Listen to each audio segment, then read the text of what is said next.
आज हमारे बच्चे जब पीड़ित होते हैं, क्या हमको दुख नहीं होता?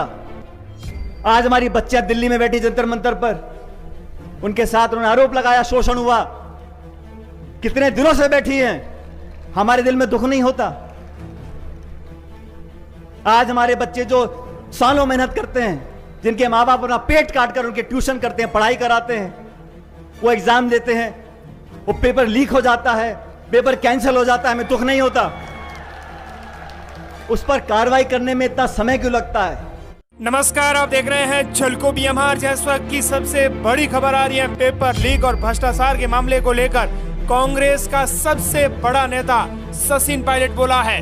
दरअसल कांग्रेस में एकमात्र ऐसा नेता है जो खुलेआम पेपर लीक और भ्रष्टाचार के मामले में अपनी ही सरकार के खिलाफ बोलता रहता है। पूर्व डिप्टी सीएम सचिन पायलट आज राजस्थान के पश्चिमी राजस्थान के बाड़मेर जिले के दौरे पर थे। इसी दौरान उन्होंने पेपर लीक और भ्रष्टाचार मुद्दे की पोल खोल के रख दी है। पूर्व डिप्टी सीएम सचिन पायलट ने पेपर लीक और करप्शन के मुद्दे पर एक बार फिर नाम लिए बिना सीएम गहलोत को निशाने पर लिया है। उन्होंने कहा है कि आज प्रदेश में कहीं लूटपाट और भ्रष्टाचार होता है तो उसके खिलाफ हमें आवाज बुलंद करनी पड़ेगी। मैंने भ्रष्टाचार के खिलाफ आवाज बुलंद की है। हो सकता है कि कई लोगों को बात पसंद नहीं आई हो, लेकिन मुझे इसकी कोई परवाह नहीं है। मैं भ्रष्टाचार के खिलाफ लड़ाई लड़ता रहूंगा। इसी बीच आपको बता दें कि आज 14 मंत्री शामिल रहे हैं। इसी बीच आपको बता दें कि इसी दौरान 3 मंत्री और 15 विधायक शामिल तक हुए हैं। इसी बीच मंत्री हेमाराम चौधरी की बेटी की याद में बनाए गए हॉस्टल के लोकार्पण समारोह में 4 मंत्री और 15 विधायक शामिल हुए थे। इसी दौरान सचिन पायलट ने उन्हीं विधायकों के बारे में बोला है जो करप्शन को लेकर आज तक नहीं बोले हैं। उन्होंने कहा है कि मैंने भ्रष्टाचार के खिलाफ आवाज बुलंद की है। हो सकता है कि कई लोगों को मेरी बात ये पसंद नहीं आई हो, लेकिन मैं लड़ता रहूंगा। पायलट आज शनिवार को बाड़मेर में मंत्री हेमाराम चौधरी की बेटे की याद में बनाए गए हॉस्टल के लोकार्पण के बाद हुई सभा में ये बात कह रहे थे। उन्होंने कहा है कि दीमक की तरफ भ्रष्टाचार खा रहा है। ईमानदारी, सादगी और अच्छे आचरण वाले साफ सभी के लोग राजनीति में आएंगे, अहम पदों पर बैठेंगे। कोई पद हो, अच्छे लोगों का चयन करना है। साफ सभी के लोग राजनीति में आएंगे तो ही बात बनेगी। पेपर लीक पर कार्यवाही में इतना समय क्यों लगता है? आज हमारे बच्चे सालों से मेहनत करते हैं, उनके माँ बाप पेट काट कर उनको पढ़ाते हैं, बच्चे एग्जाम देते हैं, पेपर लीक हो जाता है, पेपर कैंसिल हो जाता है, हमें दुख नहीं होता? उस पर कार्रवाई करने में इतना समय क्यों लगता है? न्याय दिलाने में इतनी पीड़ा क्यों होती है? क्योंकि उन कुर्सियों पर वो लोग नहीं बैठे जो यहाँ से निकल कर गया है। ग्रामीण पृष्ठभूमि से निकल कर जाने वाले लोग नहीं हैं। उन कुर्सियों पर वे लोग नहीं बैठे जिनका दिल दुखता हो, जिनको 10 और 15 हजार की कीमत पता हो।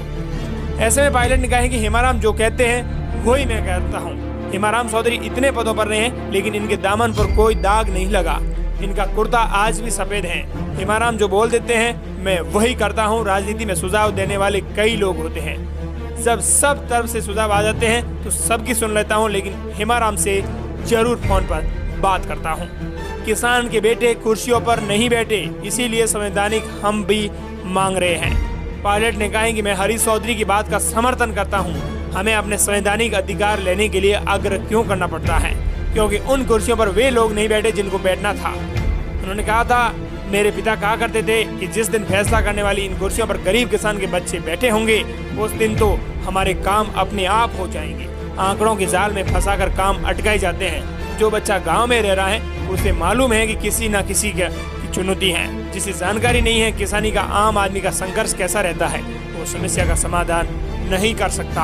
हालांकि इसी दौरान पेपर लीक और भ्रष्टाचार के मुद्दे पर सचिन पायलट ने क्या बात रखी है, देखिए ये रिपोर्ट। और फिर कमाई।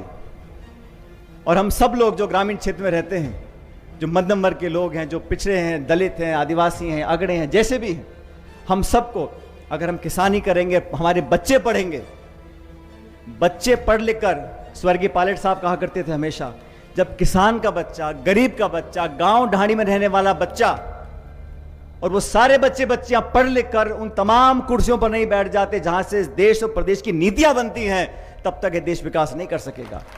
और हरीश जी, आपने जो बात बोली आज मंच से, मैं पूरा समर्थन आपका करता हूं, लेकिन आज संघर्ष क्यों करना पड़ता है? आज अपने हक अधिकार को जो संविधान कानून में लिखा है उसको लेने के लिए भी हमको आग्रह क्यों करना पड़ता है? हमको तमाम चुनौतियों का सामना क्यों करना पड़ता है? क्योंकि उन तमाम कुर्सियों पर जब गरीब और किसान के बच्चे बैठ जाएंगे तो हमें कभी झेलना नहीं पड़ेगा, हमारे काम अपने आप हुआ करेंगे। 2%, 5%, 6%, ये सब आंकड़ों के जाल में लोगों को फंसाकर तमाम विसंगतियां पैदा कर जो रुकावटें पैदा होती हैं। और हम 36 कौम के सभी लोग, इसमें कोई जाति बिरादरी की बात नहीं है, लेकिन जो व्यक्ति, जो बच्चा और बच्ची गांव में रहा पला बड़ा है, उसको मालूम है क्या चुनौतियां हैं किसानी में, कब दिक्कत बीज लेने में आती है, खाद डालने में आती है, पानी लगाने में आती है, फसल बेचने में आती है। जिसको जानकारी नहीं है किस संघर्ष से बच्चा पढ़ाई कर पैदा होने बाद मेहनत कर पढ़ाई कर आगे बढ़ता है, जिसको उसकी कल्पना नहीं है, वो समस्याओं का समाधान नहीं कर सकता। आज हमारे बच्चे जब पीड़ित होते हैं, क्या हमको दुख नहीं होता? आज हमारी बच्चियां दिल्ली में बैठी जंतर मंतर पर, उनके साथ उन्होंने आरोप लगाया, शोषण हुआ, कितने दिनों से बैठी हैं, हमारे दिल में दुख नहीं होता? आज हमारे बच्चे जो सालों मेहनत करते हैं, जिनके माँ बाप अपना पेट काट कर उनके ट्यूशन करते हैं, पढ़ाई कराते हैं, वो एग्जाम देते हैं, वो पेपर लीक हो जाता है, पेपर कैंसिल हो जाता है, हमें दुख नहीं होता? उस पर कार्रवाई करने में इतना समय क्यों लगता है? न्याय दिलाने में इतनी पीड़ा क्यों होती है? क्योंकि उन कुर्सियों पर वो लोग नहीं बैठे जो यहां से निकल कर गए हैं। उन कुर्सियों पर वो लोग नहीं बैठे जिनका दिल दुखे, जिनको 10,000 की, 50,000 की कीमत का पता हो। साथियों, संकल्प हमको लेना पड़ेगा भविष्य के लिए। ये बात बाड़मेर की नहीं है, ये सीमावर्ती जिला हमारा, यहां खान भी है, खनिज भी है, तेल भी है, सब कुछ निकला। बाकी मुल्कों में जहां रेगिस्तान होता है, आज वो कहां पहुंच गए हैं? क्या कारण है कि हमारा ये जिला आगे नहीं बढ़ सकता? आधुनिक खेती हो रही है, दुबई में देखो क्या निकल गया, वहां पर भी तेल है। हेमाराम जी, हरीश जी मिलकर यहां पर अगर हम सब मिलकर काम करेंगे और सही संकल्प लेंगे, यहां पर रोजगार के अवसरों में अगर हम बाड़मेर के नौजवानों को प्राथमिकता देंगे तो क्या गलत बात है? यहां के बच्चे जो पढ़ रहे हैं, हमारी धरती से तेल निकल रहा है, खान निकल रही है। सब कुछ बदल सकता है, सपना देखने की जरूरत है, सब कुछ तब्दील हो सकता है, कदम उठाने की जरूरत है, सब सपने साकार हो सकते हैं, सबको साथ लेकर चलने की जरूरत है।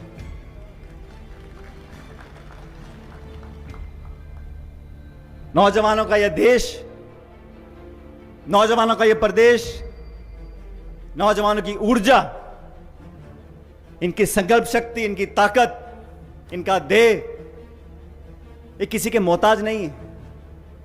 अवसर चाहिए, प्रतिस्पर्धा बराबर की हो। बाड़मेर का यहां का नौजवान लड़का लड़की दुनिया के किसी देश के लड़के लड़की के साथ प्रतिस्पर्धा कर सकते हैं। मौका तो मिले, अवसर तो मिले, बराबरी की लाइन में तो खड़ा कर देखें, और फिर देखो हमारे बच्चे कहां तक पहुंच सकते हैं। नौजवानों को मौका देने की जरूरत है, उन पर विश्वास करने की जरूरत है। और इस वीरेंद्र धाम से मैं चाहता हूं ऐसे नौजवान बच्चे निकल कर जाएं, अगले 5, 10, 20 सालों के अंदर कलेक्टर बने, एसपी बने, राजनेता बने, बड़े बड़े उद्योगपति बने, ताकि इस जिले का, इस क्षेत्र का, आप सबका हमारा नाम रोशन हो सके। साथियों, समय किसी के लिए रुकता नहीं है, और मुझे खुशी है आज ओला साहब ने हम सबके हाथ खड़े करवाए हैं। और हेमाराम जी ने मुझे कहा कि सुनीता ने भाषण दे दिया, स्वागत भाषण, आप लोग बोल लो, मैं आज भाषण दे नहीं पाऊंगा। और उन्होंने कहा मैं बहुत भावुक हो जाता हूं। मैंने कहा हेमाराम जी, ये सब लोग यहां पर आज आपकी 2 लाइन सुनने के लिए आए हैं, और मेरे बाद मैंने भी इनको निवेदन किया है, यहाँ आपसे बोलेंगे, राम राम करेंगे, आपका धन्यवाद करेंगे, क्योंकि हेमाराम जी संकोच करने वाले व्यक्ति हैं, थोड़ा बहुत इनको हमें धक्का देना पड़ता है। और आने वाला समय आप सबका समय है। आने वाले समय में तमाम संभावनाओं को हमें कामयाब करना है। जो कुरीतियां हमारे अंदर हैं, आज देश प्रदेश में कहीं लूटपाट होती है, भ्रष्टाचार होता है, उसके खिलाफ हमें आवाज बुलंद करनी पड़ेगी। मैंने भ्रष्टाचार के खिलाफ आवाज बुलंद करी। हो सकता है किन्हीं लोगों को बात पसंद नहीं आई हुई, लेकिन मुझे कोई परवाह नहीं है।